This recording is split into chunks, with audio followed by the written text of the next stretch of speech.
जय हिंद एवरीवन, स्वागत है आपका हमारे channel Indian defence news Hindi में, जहां आपके लिए लेकर के आते हैं इंडियन डिफेंस के प्रमुख अपडेट्स को कम से कम समय में। तो चैनल को सब्सक्राइब करना मत भूलिएगा। तो आइए शुरू करते हैं आज का अपना ये एपिसोड। जैसा कि हम सब जानते हैं, भारतीय वायुसेना के लिए घातक यूकैप प्रोग्राम पूरी रफ्तार के साथ आगे बढ़ रहा है और पहले भारतीय नौसेना ने भी इसको लेकर अपना इंटरेस्ट व्यक्त किया था। तो अब उसी इंटरेस्ट को भारतीय नौसेना गंभीरता के साथ आगे बढ़ा रही है और रिपोर्ट्स की बात माने तो घातक यूकैप के नेवल वेरिएंट को लेकर के भारतीय नौसेना इस समय एरोनॉटिकल डेवलपमेंट इस्टेब्लिशमेंट से बातचीत कर रही है कि घातक यूकैप का जो नेवल वेरिएंट है इसको तैयार किया जाए। अब अगर हम एयरफोर्स वेरिएंट की बात करें तो ये 13 टन वजनी stealth unmanned combat air vehicle होने वाला है, जो कि डीप स्ट्राइक मिशंस में यूज़ किया जाएगा और इसको पावर करने के लिए ड्राई कावेरी इंजन का यूज़ होगा। लेकिन अगर हम नेवल वेरिएंट की बात करें तो आप सब जानते हैं कि जो नेवल एयरक्राफ्ट होते हैं उन्हें मेजर मॉडिफिकेशन से गुजरना पड़ता है और इस समय एरोनॉटिकल डेवलपमेंट इस्टेब्लिशमेंट इसी चैलेंज को पूरा करने का प्रयास कर रहा है। भारतीय नौसेना के वेरिएंट की जहां तक बात रही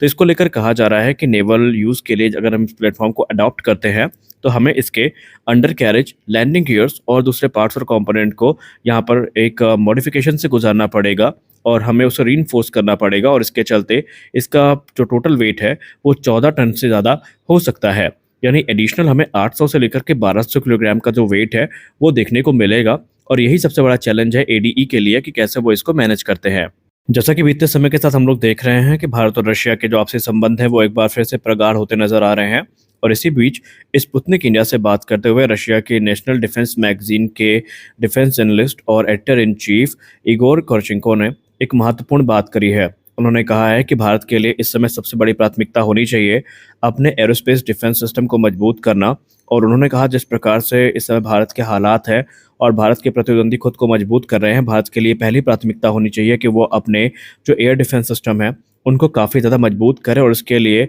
उन्होंने दावा किया है कि रशिया ने भारत को इस क्षेत्र में एड करने का ऑफर भी किया है और रशिया भारत की मदद करना चाहता है भारत की मिलिट्री टेक्नोलॉजी को अपग्रेड करने में। उन्होंने ये कहा कि अगर आप भारत के जियोपॉलिटिकल लैंडस्केप को देखें तो आपको पता चलेगा कि इनके जो दो नेबरिंग राइवल्स हैं, चाहे चाइना हो या पाकिस्तान हो, इनके पास सोफिस्टिकेटेड एयरफोर्स है और बैलिस्टिक मिसाइल कैपेबिलिटी है। इसके अलावा भारत को तीसरा बड़ा खतरा आ रहा है नॉन स्टेट प्लेयर्स का, जिसमें जो आतंकवादी संगठन है उनके पास भी जो ड्रोन कैपेबिलिटी है ये आती जा रही है। तो ऐसे में भारत के लिए ज़रूरी बन जाता है कि भारत अपने एयर डिफेंस नेटवर्क को मजबूत करे ताकि हर प्रकार के थ्रेट को काउंटर किया जा सके। उन्होंने कहा आज खतरा सिर्फ आपको बैलिस्टिक मिसाइल या एयरफोर्स से नहीं है, बल्कि रशिया यूक्रेन युद्ध में आपने देखा कि ड्रोन कितने ज़्यादा घातक हो सकते हैं और कितनी बड़ी तबाही ड्रोन्स की वजह से हो सकती है और इसीलिए भारत को नेटवर्क डिफेंस सिस्टम पर काम करना पड़ेगा, जहां पर शॉर्ट रेंज से लेकर के लॉन्ग रेंज के जो एयर डिफेंस सिस्टम है ये भारत को एक्वायर करने होंगे। सिर्फ यही नहीं, भारत को ऐसे रेडार्स भी चाहिए होंगे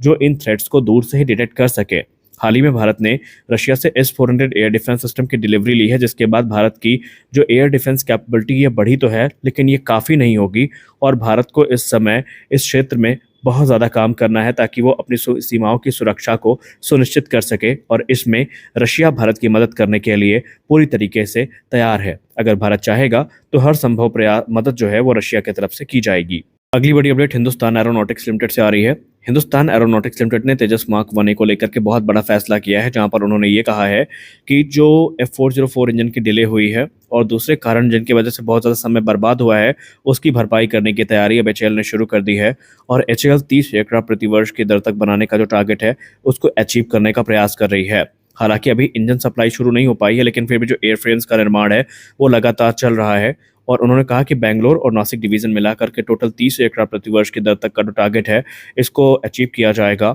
और इसके अलावा 10 तेजस ट्रेनर एयरक्राफ्ट जो है इनको भी बनाया जाएगा और इनकी डिलीवरी 2029 तक करने का प्रयास किया जाएगा और जैसे जैसे हमारे पास नए इंजन आते जाएंगे उनसे इक्विप करके जो एयरक्राफ्ट है वो भारतीय वायुसेना को प्रदान किए जाते रहेंगे। उन्होंने कहा कि कुछ र्यूमर चल रहे हैं जिनमें यह बताया जा रहा है कि तेजस का प्रोडक्शन ठप हो गया है। ऐसा बिल्कुल भी नहीं है, पार्ट्स कंपोनेंट्स का निर्माण हो रहा है और एयरफ्रेम्स तैयार हो रहे हैं और ऑलरेडी दूसरे तेजस मार्क 1 ने अपनी पहली उड़ान को पूरा कर लिया है। तो आज के इस वीडियो में बस इतना ही। मिलते हैं अगले वीडियो में कुछ और अपडेट्स के साथ, तब तक के लिए जय हिंद।